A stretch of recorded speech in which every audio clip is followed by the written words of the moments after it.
sun is shining and it's time to start taking our gaming outside. That's exactly what I've been doing with this beautiful device. I'm not talking about the cell phone, which is an iPhone 15 Pro.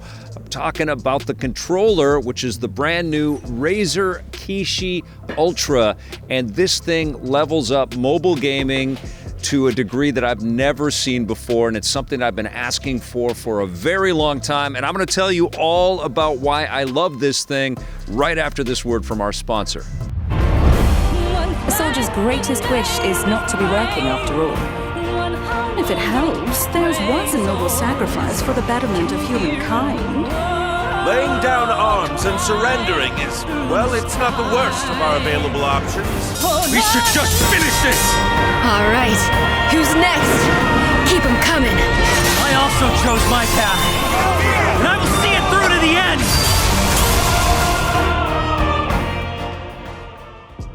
Thank you so much to 505 Games for sponsoring this video. Now, let's talk about this Kishi Ultra. Now, I have been playing iPhone games for a long time. I remember flying to E3 back when the original iPhone came out, and I was playing Super Monkey Ball on the device, and I was thinking, oh my God, video gaming has changed forever. We're gonna start to play games on mobile phones from here on out, and I could really see it, but I was always asking for solid controls. And so I have reviewed and talked about controls with iPhones and Android phones for many, many years, many different devices.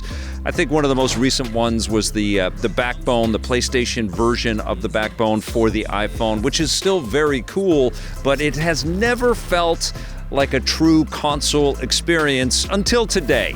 And this device has just launched out there, and it's premium. It's not inexpensive. It's going to cost $150 US or a couple $100 in Canada. But what you get out of this controller is something that you're probably going to be a lot more familiar with if you play games on PlayStation 5 or an Xbox Series X. This device has a lot of the same guts and a lot of the same kind of design philosophies that go into Razer's Wolverine controllers, so it feels unbelievable. It's very ergonomic in the hand, first of all, so it's just as comfortable as holding an Xbox controller or something like that. And you forget that you're playing on a phone. That's the thing. That's the secret sauce with this controller, is that it makes you just get lost in the games. The games get better. It's also built with a lot more intentionality and a lot more focus to make this kind of a pro-level experience. They're really targeting the esports players out there. But let me tell you something. I've taken this thing out a little bit. It hadn't been released yet. There hadn't been anything on the internet about this thing. It's kind of a surprise release from Razer, but I took it out a couple of times and I was just sort of sitting in a corner playing games on this thing, and people would come up and say, what the hell is that? That looks so cool. I gotta get one of those. And I could see in people's faces, this is a device that people have been waiting for quite a while. The cool thing about this device, and you can see the phone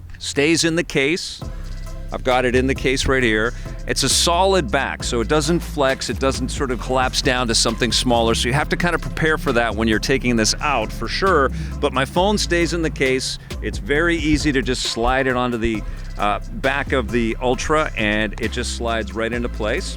There is RGB lighting across the face of the Ultra, which is really cool. And of course, you can go into the specialized Nexus app that Razer makes, and you can choose exactly the color patterns and exactly the kind of look that you want for the device, which is pretty rad. I actually did kind of groove on the fact that I could customize that a little bit.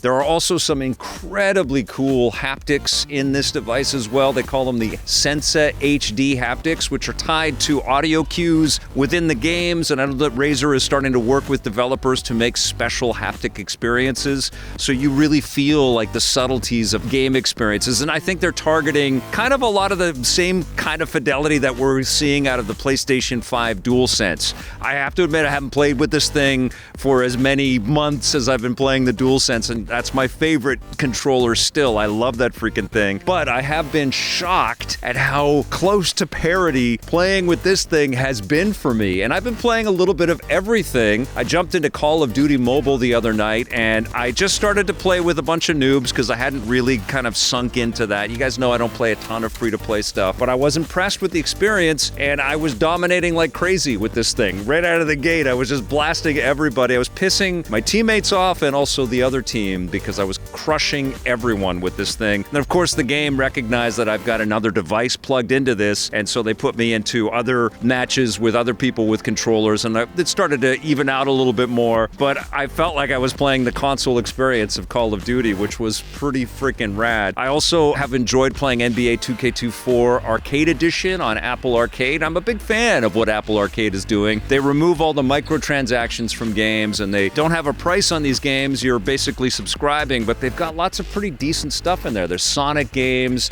There's a terrific Panzer Dragoon-like game called Air Twister, which is really fun. There's a pretty cool Samurai Jack game, but the NBA 2K24 game is actually pretty damn solid. It plays very well. Doesn't look state-of-the-art or anything like that, but it plays very well, and when you've got a controller that's this well made and this ergonomic, you just get lost in the experience. I love the height of the thumbsticks. I'm a big fan of the PlayStation Portal, and I like how it feels like a DualSense controller, but I'm not crazy about the height of the thumbsticks on that device. These thumbsticks feel absolutely perfect to me. There's not too much travel on them. They just feel well built, well designed, and kind of perfectly placed. Not insanely blown away by the D-pad on this thing. It's very clicky. It doesn't feel like the classic Nintendo D-pads, which I think for my money are still my favorite of the D-pads that are out there. Same with the buttons on the face of the controller. They're a little bit clicky. You can hear it if I hold up the microphone. You can hear that while you're playing, which, I mean, there's a good tactility to it. You definitely feel connected to what you're pressing on and what you're experiencing on the screen when you're pressing on these things. It does feel a little more clicky. I guess I'm just so used to the sort of the play experience of a DualSense or an Xbox controller. I love the trigger buttons though, analog triggers. They've got nice shoulder buttons up here. These feel really, really solid, well built as well, and durable. There's buttons that you can customize on the top of the controller, and there's also a bunch of special buttons that will activate like the home screen and do all kinds of pop-up menus and things like that when you're pressing them. Like if you press the home button when you're an Apple Arcade game, it will go to the Game Center menu and you can take a look at all that stuff. There's a button to record screenshots and also little video clips and stuff right from using the controller, which is pretty cool. And there's a special Nexus button, which is right down in the right beside the right thumbstick, and it takes you into the specialized game launcher that Razer has made, which takes into account all of the stuff that you have on your device, which is pretty cool. So the Apple Arcade stuff, the sort of traditional mobile games out there like Diablo Immortal and Genshin Impact, all of those types of games which run incredibly well on something as powerful as the iPhone 15 Pro Max, which is what I've got in here. And it blows me away too that I didn't have to take the case off of this, but that also speaks to another really cool thing about this device is that it actually expands out wide enough to fit an iPad mini on here. So it's got some flexibility built in with the device, so you can throw in a nice iPad mini. I'm waiting for Apple to do an M-chip powered iPad mini. I think that will be an insanely powerful game system because what we're seeing, and was what I talked about with the iPhone 15 Pro Max, is we're starting to get console AAA games like Death Stranding and Resident Evil 4 and Resident Evil Village, and I know that Apple's probably got some other big announcements that they're going to have this year at the Worldwide Developers Conference, and when they ever announce the iPhone 16 Pro Max, I think there's going to be some killer new games. And so a controller like this that's paired with a device like this makes it really, really attractive. In fact, I would love to see some kind of aftermarket widgets, or Razer maybe works this out, some kind of dongle or something that allows you to connect this with the Nintendo Switch, because I'll tell you what, these are way more comfortable than the Joy-Con controller. I've got the Hori SwitchPad Pro controllers for my Switch, and those are pretty good, but they don't feel anywhere near as premium as this. They don't have any of the haptic stuff. They don't have any of the elegance that I'm seeing out of the Kishi Ultra. A couple of other cool things that this device can do as well is you can use the USB-C connection to plug it directly into a PC. So presumably there could be some kind of firmware updates or something that they could do with other devices out there. It'd be wild to have this plugged into a Switch, even if it just had to go in through the USB-C. But you can use this as a standalone controller, and it is a little weird that the device is kind of separated like that, but it still feels so freaking comfortable in your hand. This is such a well-made peripheral. I'm very, very impressed. And what's so cool for me is that I think what Razer is looking at is they can see the writing on the wall. It's going to be about the screens that give us access to these devices, just like the Portal. And of course, you can download the PlayStation app to this, so you can remote play PlayStation or Xbox Cloud games or Steam Cloud games. You know, all of those services you can get onto your phone or your iPad and have access to massive libraries. And I think that's what Razer's saying. thing. It's like, let's make some premium controller devices that are portable, that can go from device to device, from screen to screen. And so it's a hefty investment to jump into the Kishi Ultra, but I have been loving this experience. I think there's actually quite a bit of value attached to this device. The only thing that I don't know, because I haven't had it for months and months and months, is I haven't had it in my bag going everywhere. I haven't traveled a lot with this thing yet, and there's no case. It comes just like that. And so you pop it onto your iPhone, and you presumably would throw that in the bag, or you would throw this separately into a bag. I just couldn't deal with that because I have my little rucksack and I cruise around. So I actually have a case that I bought for the Switch with the Foray Split Pad Pros on it, and it's too big and it's bulky, and there's lots of aftermarket cases and stuff out there.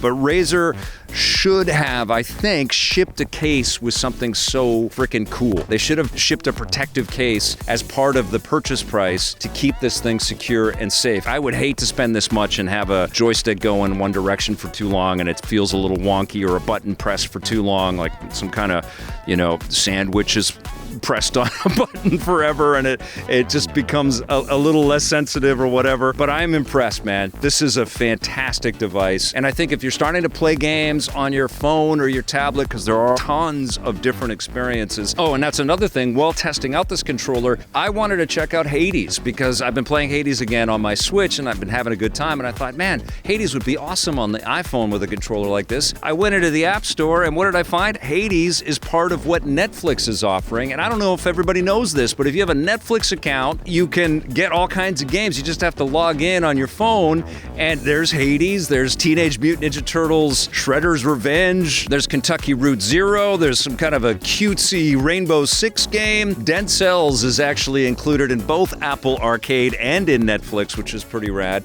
So, really amazing collections of all kinds of experiences that you can play right off your console, right off of your PC streaming device. There's lots of fun mobile games at this stage. So many experiences are taking full advantage of controllers like this. So if you want the best that's ever been made, in my opinion, the best controller to pair with a device like the iPhone 15 Pro Max or an iPad mini, you got to be looking at the Kishi Ultra from Razer. This thing is amazing. I'm going to give it a 9.5 out of 10.